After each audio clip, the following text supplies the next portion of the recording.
What's going on, YouTube? The days finally came to where I feel like I have to pick up Power Wheels for my daughter. She's about to turn 1 year old.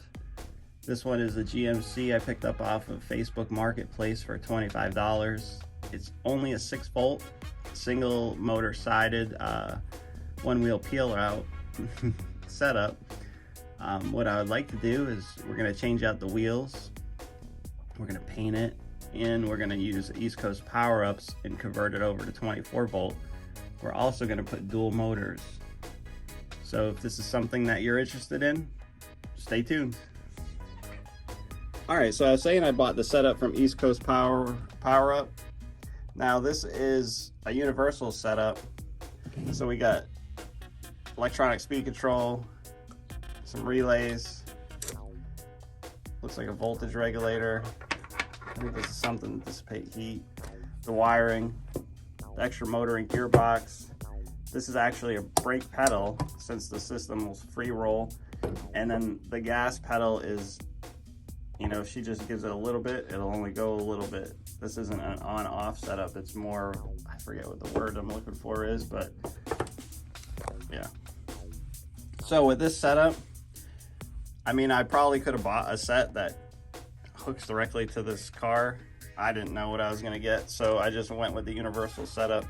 Maybe a little bit harder to set up or do, but we'll get this knocked out. I also picked up some wire loom, so everything's clean and looks like it should.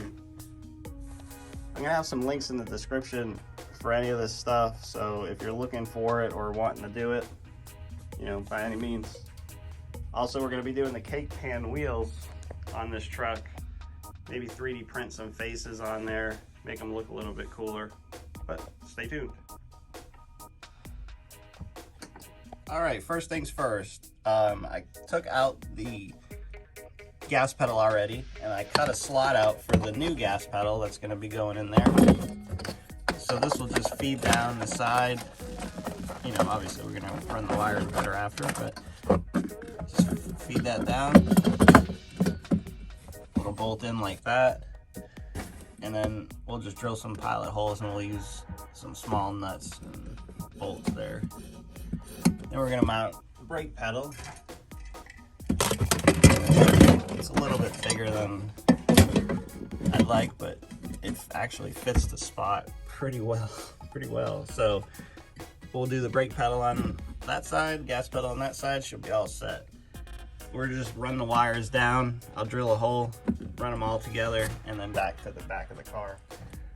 All right, so I kind of just trying to lay everything out, and I think where I have this rail, these relays, I think once I put them in the truck, it'll be right in the right spot. So far, I've only hooked up this little resistor thing, cut the wires for the power and the one that goes to the battery. I don't have my crimpers here, so I'm gonna have to solder it together. So in the instructions it shows this eyelet having a cover or whatever, but it doesn't. That's the only one I could find that's separate, so I'm assuming it's right. So let's get the soldering.